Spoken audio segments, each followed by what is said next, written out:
right, I have Gus now for our week 3 video recap. Let me get this chair out of here. What are you doing, Gus? Where's your toy? You want to play a little bit? Yeah, there we go. Good boy. All right, so we're going to briefly recap all the behaviors from weeks 1 and 2, and I'm going to show you the new behaviors or next steps for everything for week 3, okay? Where is it, Gus? We're going to start this week by getting Gus dressed in his harness, and I'm going to show you how to introduce the leash for your puppy. Okay, where's your toy? Where's that toy? Are you looking for snacks on the ground? I think he smells cookies that have been smushed into the ground from his brothers. Yeah, where is that? You want to get started? Gus is the smallest puppy in this litter. What size? He's definitely not this one. I think he's the extra small. We'll do this. Okay, so we've got our harness and we've got a leash here. Let me put this away for a second. Let's get him dressed in his harness like we have been. Hi, puppy. I'm going to pick him up. Good boy. And we're going to get his little feetsies in. Give me that foot. Yeah. I wore my hair down today. That was a mistake, getting it caught in the harness. Yes, you're a good boy, Gus. Oh, such a little sweetie. Okay, let's get you snapped in. There we go, okay? Oh, your foot's not through. Do you see that? That's what happens. All right, we got to unsnap him. Sorry, buddy. Sorry, Bubs. Where's that foot? Is that why you were wiggly? Yeah, there we go. He's like, lady, you got to get my feet through the holes. There we go. All right, now we're going to get the leash attached. There are 2 D-rings on this harness. Let's try to get it connected to both. All right, we're going to set Gus down and we're going to start. I just want to make sure that the puppies are comfortable being attached to something. So they've got their leash and they're just going to let them drag the leash a little bit while we play the flying cookie game. Okay, so we did this last week. Little name recognition, little recall exercise. Okay. Set a cookie on the ground and call him back to us. Gus! Wow, that's a good boy. Okay. Gus! Woohoo! That's a good puppy. Very nice. Okay. Gus! All right, so we can see here that Gus is fine with dragging his leash. Okay. Gus! Yeah, good boys. That's a sweet boy. I'm going to grab a few more treats and now I'm going to pick up the leash, okay? So I've got food in one hand. I've got the clicker in the other hand. I'm going to go ahead and show Gus that I have some food. And then I'm going to pick up that leash gently with my clicker hand, okay? From here, we're just going to practice following a food lure, just like we have been doing, okay? Yeah, good boy, Gus. Yeah. And sometimes it's easier to start off by walking backwards like we've done before. After we do that a few times, I'm going to spin that puppy around. Let's see if we can get him to spin around. Oh, Gus, come here, come here, come here. Yeah, good boy. You want to spin around this way? Yeah, there we go. All right, now we're both facing the same direction. That's a good man. And we're going to start to walk. Wow, good boy, Gus. Good boy. What I'm also doing is I'm trying to not have the leash like bonk him in the head, right? Where the leash clips to the harness. Sometimes they can be sensitive to that, you know, because they don't know what it means to be on a leash. And this is all about building confidence on the leash. Wow, Gus, what a smart boy. So after you practice having them follow the food lure around a little bit, walking with you, I would definitely encourage you to practice this inside the house first. Now we can kind of move into asking Gus to do things while he's on the leash. So we're going to run through some of those behaviors that we learned in week 1 and 2. See right here, see how the clip fell onto his head? That's where they can kind of get a little sensitive to it. So I want to make sure it's kind of behind the puppy, okay? Good boy, Gus. So I'm going to pick up his little leash again, and I'm going to ask him, sit. You can do it. I know you can do it.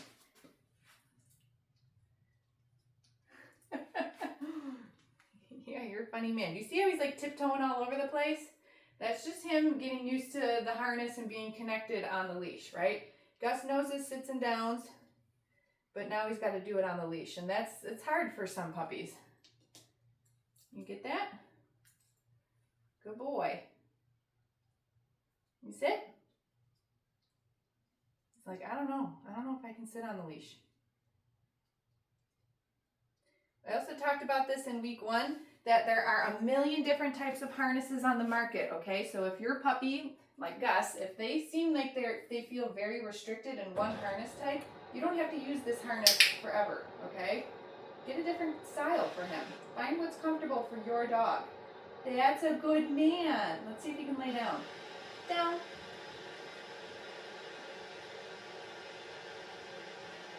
Oh my God, good boy, Gus.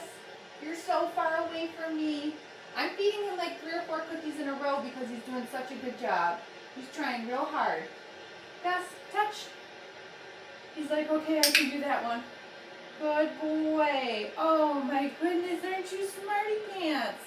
Okay, so while this might almost look like it's, there's like water running or something. While this looks like this might be a little difficult for him, notice how I didn't give up. And this is what's going to build confidence and resiliency in your puppy, okay? So let's try to do it again. Boy, I got the food. Good boy. Sit.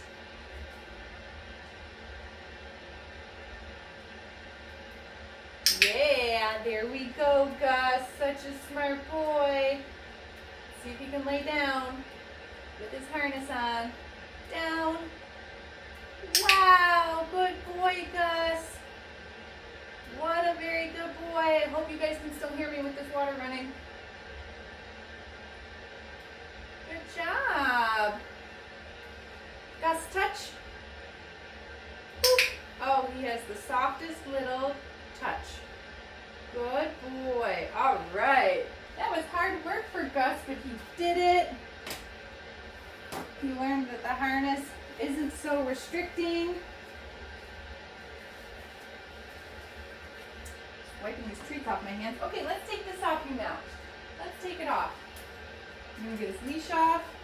All right, guys, so like, it's super important what just went down there. Just because your puppy maybe doesn't do something right away, doesn't mean that you give up. If you give up, then the dog's never gonna learn, right? We just encourage them. We use food, we stay positive, and even though it took him a second, he learned that even with his harness on, right, you can still do your sits and downs. So sweet. Okay, let's see if he wants to take a little play break. Oh, where's your toy? Oh my goodness. Oh my goodness. And so this is why that play in between training is also super important, because for sure Gus might have found a little bit of stress in working through his sits and his downs with his harness on. So we want to make sure that we're relieving any sort of stress during the learning process with a lot of play. Right, buddy? Yeah. Get it. Oh. If you haven't gotten a flirt pole for your puppy yet, we do have this exact flirt pole linked to it on our website on the products page. Make sure you check that out. Whoa! Big shake. Ho ho ho.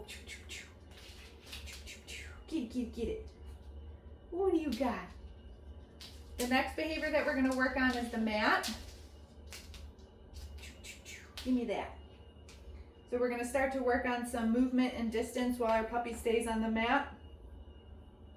If a stay is important for you, you need to keep practicing the mat at home, which it should be, I think. And certainly during our Zoom lesson, everybody gets a complimentary Zoom lesson for the Premier Puppies. We can talk about the application of that mat and how you're going to use it at home. What do you have? Can I have that back now? We got to show them the mat. All right, so let's refill. Got food, we got our clicker. Gus, let's show them the mat. Where's your mat? What a smart boy. It's kind of facing that way, but that's okay. I'll move this way. All right, so here, yeah, you want to turn around so everyone can see you?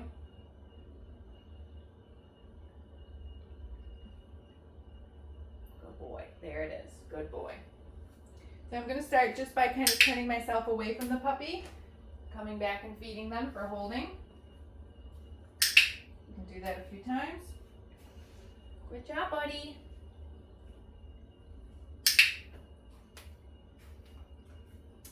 It's funny to me because Gus and who's our other black and tan puppy? Who was that? Wrigley. They have really similar mannerisms. Both of these black and tan puppies. You guys are like twins. Yeah. Good job. Gus, okay. Good job. You did really good. You didn't even try to leave the mat once. Let's see if you can do that again. Where's your mat?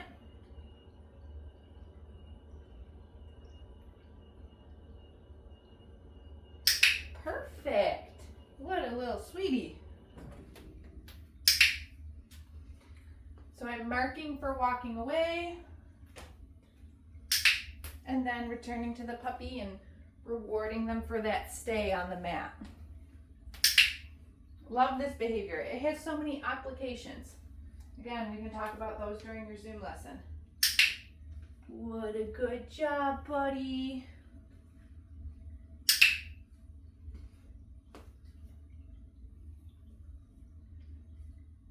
Okay.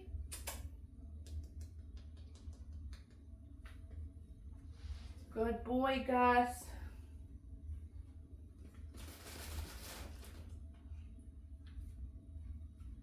Are you a smart boy? Want to do one more? I think you got it in ya. Where's your mat? Did you burp? Where's your mat? Oh my goodness, big stretch. What a lazy puppy.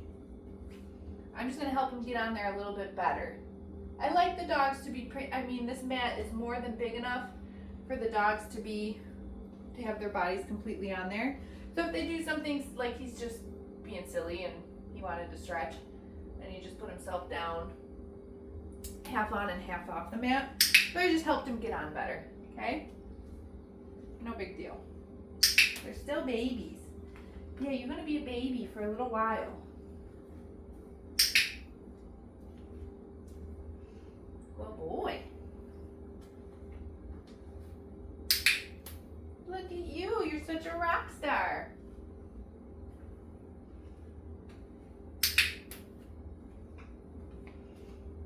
One more.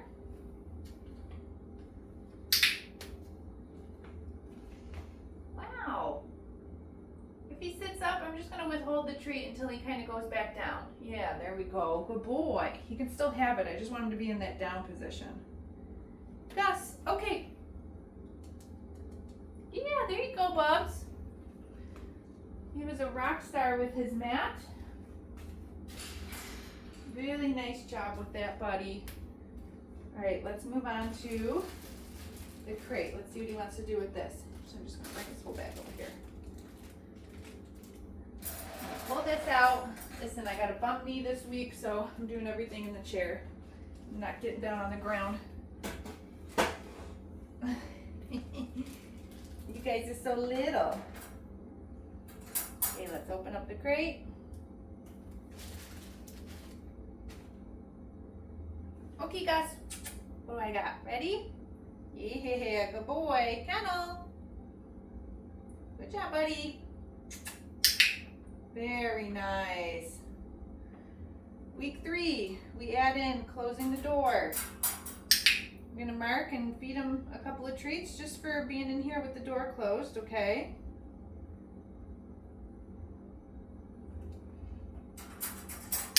Then I'm gonna feed him for staying in when I open the door.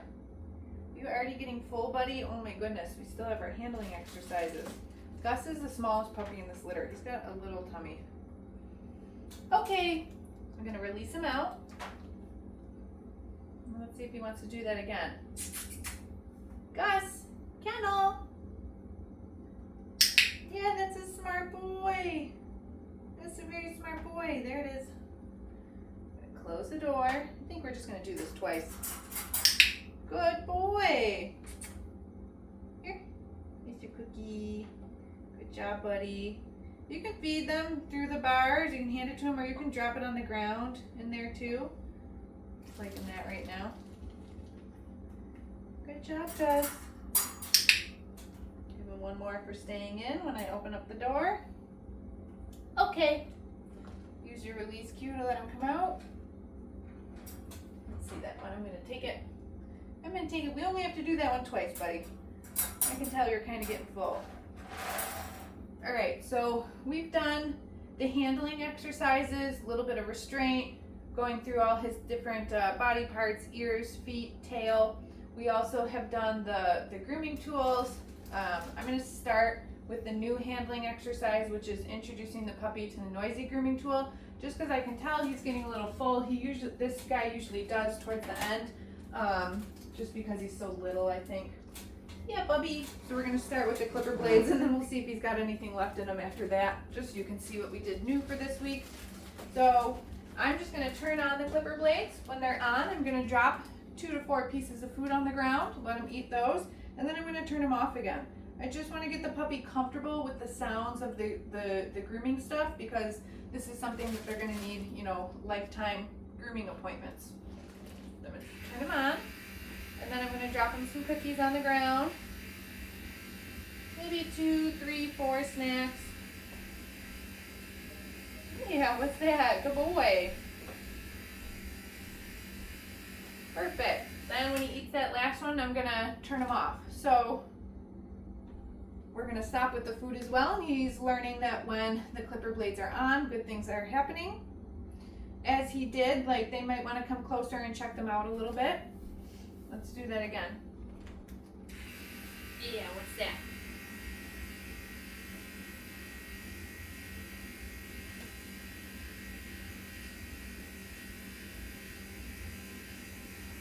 One more. Oh boy. Oh, very nice, buddy. Okay, so on Monday when we introduced the clipper blades to them, all the puppies were like, oh my goodness, what is that? But you can see now that they've all have been pretty habituated to the sound that they make. Yeah. And the puppies are all pretty chill at this point.